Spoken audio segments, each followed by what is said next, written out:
आमच्या चर्चेतल्या बातमीने शिवसेनेतल्या फुटीला आज बरोबर 3 वर्ष पूर्ण झाली। उपमुख्यमंत्री एकनाथ शिंदे यांनी आज योग दिन कार्यक्रमात सहभाग घेतला।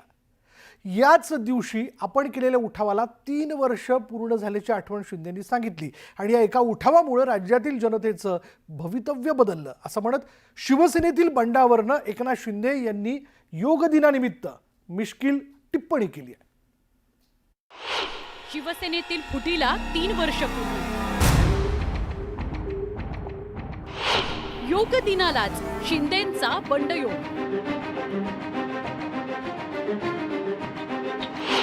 उठावावरून शिंदेंचे ठाकरेंना चिमटे। ये योगा उस दिन मैंने भी किया था और वो मैराथन योगा था। योग दिनी शिंदे ठाकरेंमध्ये टोमणे योग। जागतिक योग दिनानिमित्त शनिवारी देशभरात भल्या पहाटेपासूनच देशवासीय योग अभ्यास करताना दिसले। उपमुख्यमंत्री एकनाथ शिंदेंनी शनिवारी योग दिन साजरा केला, पण यावेळी त्यांनी 3 वर्षांपूर्वी आजच्या योग दिनाला जुळवून आणलेल्या बंड योगाच्या आठवणींनाही उजाळा दिला। योग दिनाच्या कार्यक्रमात एकनाथ शिंदेंनी उठावावरून उद्धव ठाकरेंसह विरोधकांवर टोमण्यांचा योग साधला। ये योगा उस दिन मैंने भी किया था और वो मैराथन योगा था और इसलिए वो उस वक्त हमने ये जो परिवर्तन लाया है देश राज्य में, और इसलिए वो 21 तारीख वाला दिन महाराष्ट्र के लिए बहुत बड़ा भाग्यशाली रहा है। बरोबर 3 वर्षांपूर्वी म्हणजे 20 जून 2022 ला एकनाथ शिंदे 25 आमदारांसह गुजरातला निघून गेलेले। 21 जूनला 35हून अधिक आमदारांचा पाठिंबा असल्याचा दावा त्यांनी केला। त्यानंतर 22 जूनला शिंदे 40 आमदारांसह गुवाहाटीला पोहोचले। त्याचवेळी इकडे ठाकरेंनी मुख्यमंत्रीपद सोडण्याची घोषणा केलेली। 23 जून 2022 ला गुवाहाटीतच 37 आमदारांनी शिंदे यांची शिवसेना विधिमंडळ पक्षनेतेपदी निवड केली। 24 जूनला ठाकरेंनी शिवसेनेच्या बंडखोर आमदारांविरोधात याचिका दाखल केली, ज्यात 16 आमदारांना अपात्र ठरवण्याची मागणी करण्यात आली। 26 जूनला उपाध्यक्ष झिरवळांविरोधातील अविश्वास ठराव फेटाळल्याप्रकरणी शिंदेंनी सर्वोच्च न्यायालयात धाव घेतलेली। 27 जूनला सर्वोच्च न्यायालयानं 11 जुलैची तारीख देत उपाध्यक्षांना अविश्वास प्रस्तावाबाबत प्रतिज्ञापत्र सादर करण्याचे निर्देश दिले। एकीकडे कोर्टात प्रकरण पोहोचलं, दुसरीकडे 28 जून 2022 ला भाजप आणि शिंदेंमध्ये मंत्रिपदावरून बैठक झाली। 29 जूनला देवेंद्र फडणवीसांनी भाजप शिष्टमंडळासह राज्यपालांची भेट घेऊन फ्लॉर टेस्टची मागणी केली, ज्यानंतर सर्वोच्च न्यायालयानं 30 जूनला सरकारला विश्वासमत घेण्याचे आदेश दिले। उद्धव ठाकरेंनी राजीनामा दिला। ठाकरे पायउतार झाल्यावर 30 जूनला एकनाथ शिंदेंनी महाराष्ट्राच्या मुख्यमंत्रीपदाची शपथ घेतली। मला वाटतं खूप महत्त्वाचं आहे की ज्याच्यासाठी हा उठाव केला होता तो आज लोकांनी देखील ते स्वीकारलं। विधानसभेमध्ये लँडस्लाईड विक्ट्री लोकांनी दिली आणि आता पुढे महानगरपालिका, नगरपालिका, जिल्हा परिषदमध्ये देखील तेच रिपीट होईल। 2019ला आम्ही निवडून आलो, पण आमचं सरकार नाही आलं।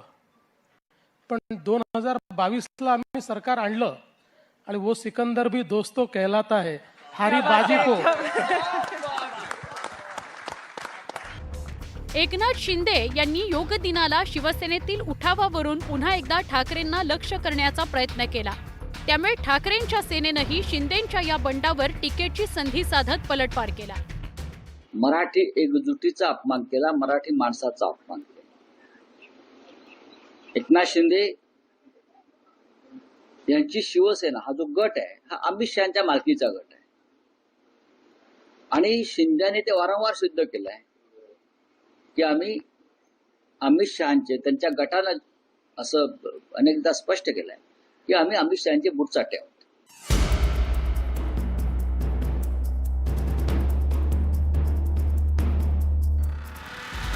एकनाथ शिंदेंनी केलेल्या बंडानं मागच्या 3 वर्षात महाराष्ट्रातील राजकारणात मोठी उलथापालथ झाली। एकनाथ शिंदेंच्या बंडानं महाविकास आघाडीच्या सत्तेला सुरुंग लावला। त्याचवेळी ठाकरेंच्या ताब्यात असलेली शिवसेनाही शिंदेंच्या ताब्यात गेली। लोकसभेत जनतेनं ठाकरेंच्या बाजूने कौल दिला। विधानसभेला मात्र बरंच चित्र बदललेलं दिसलं। या 3 वर्षात सातत्यानं ठाकरेंच्या शिवसेनेत गळतीच होती। आधी आमदार, नंतर खासदार, आता नगरसेवकही ठाकरेंची साथ सोडतायत, शिंदेंना हात देतायत।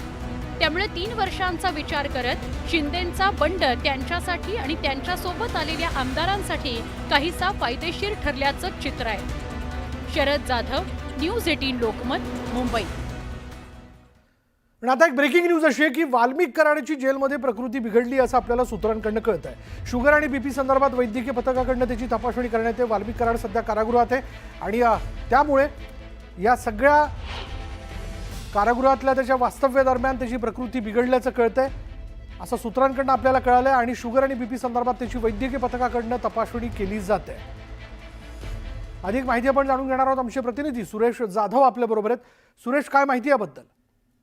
वाल्मिक कराड हे संतोष देशमुख हत्या प्रकरणामध्ये बीड जिल्हा मध्यवर्ती कारागृहामध्ये आहेत आणि आज दुपारी 4:04 दरम्यान वाल्मिक कराड यांचा बीपी वाढला आणि शुगरची देखील तपासणी करण्याच्या अनुषंगाने वैद्यकीय पथक दाखल झालं होतं। वैद्यकीय पथकाने तपासणी केल्यानंतर उपचार आहेत त्या संदर्भातली उपचाराची प्रक्रिया देखील केली आहे। त्यानंतर कराड यांची प्रकृती व्यवस्थित झाल्याचं देखील वैद्यकीय त्यांना उपचारासाठी दुसरे घेऊन जायचं का नाही या संदर्भात देखील आता उद्या त्या संदर्भात निर्णय होईल। मात्र आज वैद्यकीय पथकाने तपासणी केली त्यानंतर वाल्मिक कराड यांची प्रकृती व्यवस्थित असल्याचं देखील सांगितलं गेलं। त्यामुळे जेलमध्ये गेल्या 89 ते 189 दिवसापासून वाल्मिक कराड आहेत आणि तेव्हापासून आता त्यांच्या प्रकृतीमध्ये वेळेस 2-3 वेळेसही तशा पद्धतीने त्यांची तब्येत बिघडलेली होती आणि पुन्हा एकदा बीपी आणि शुगरच्या संदर्भातला त्रास आणि आता वैद्यकीय पथक त्यांची तपासणी करते। धन्यवाद सुरेश या सगळ्या तपशिलाबद्दल।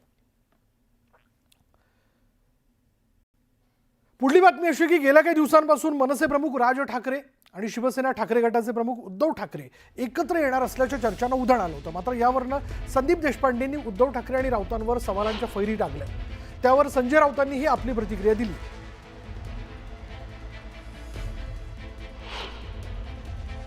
उत्साह दिसला तो ह्याच्या आधी कधी 1 वर्षापूर्वी नाही दिसला, ह्याच्यापूर्वी 2 वर्षापूर्वी नाही दिसला। 19 वर्ष झाली मनसे स्थापन होऊन तेव्हा कधी उत्साह वाटला ना, हल्लीच का तो उत्साह वाटायला लागला याचा कधी विचार करणार आहोत की नाही आपण? अचानक उत्साह का वाटायला लागला, अचानक बॅनर का लागायला लागले? हेच संजय राऊत 4 महिन्यापूर्वी आम्हाला बोलले की बाळासाहेबांचा फोटो का लावतात ते आमच्या मुलातने लावलेला तेव्हा, बरोबर ना? मग तेव्हा 4 महिन्यापूर्वी अचानक विचार बदलण्याचं कारण काय? अचानक सकारात्मक सगळे झालं कारण काय? काही गोष्टींची कारण तर दिसायला लागतील। बघा, कोण काय बोलताय त्याच्यावरती आमच्या भूमिका ठरणार नाही। उद्धव ठाकरे आणि राज ठाकरे ह्या 2 प्रमुख नेत्यांमध्येच जो संवाद आहे बरं का, किंवा जो संवाद होणार आहे त्याच्यावर भूमिका ठरते। आता मी काय बोलतोय या क्षणी किंवा अन्य कोणी काय बोलतोय, मी माझ्या पक्षामधली सध्याची जी काय एक मानसिकता आहे त्याच्याविषयी सांगतो। आमच्या सगळ्यांची मानसिकता ही अत्यंत योग्य दिशेने चाललेली आहे। उद्धव ठाकरे आणि एकनाथ शिंदेमध्ये आरोप प्रत्यारोपांच्या फैरी सुरूच आहेत। शिवसेनेच्या वर्धापन दिनाच्या दिवशी उद्धव ठाकरे आणि एकनाथ शिंदेमध्ये चांगलीच झोंपली होती। गद्दारांनो, हिम्मत असेल तर अंगावर या, कम ऑन किल मी असं आव्हान उद्धव ठाकरेंनी आपल्या भाषणातून दिलं आणि त्यावरनं ठाकरेंना सत्ताधाऱ्यांकडून प्रत्युत्तरही देण्यात आलं। आता मुख्यमंत्र्यांच्या पत्नी अमृता फडणवीस यांनीही त्यावर भाष्य केलं।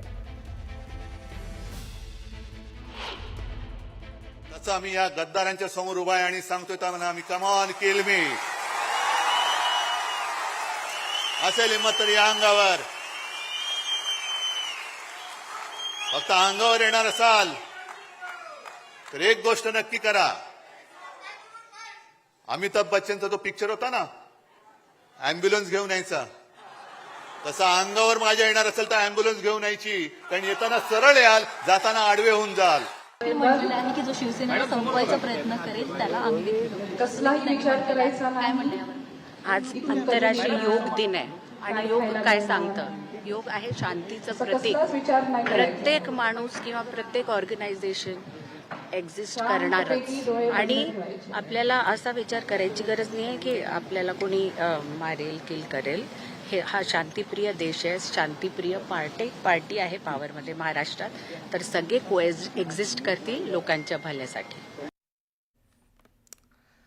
शिवसेना उभाटा गटाच्या माजी नगरसेविका तेजस्वी घोसाळकर यांची नुकतीच मुंबई जिल्हा बँकेच्या संचालकपदी नियुक्ती करण्यात आली आहे. त्यामुळे त्यांच्या पक्षांतराची चर्चा जोर धरू लागली आहे.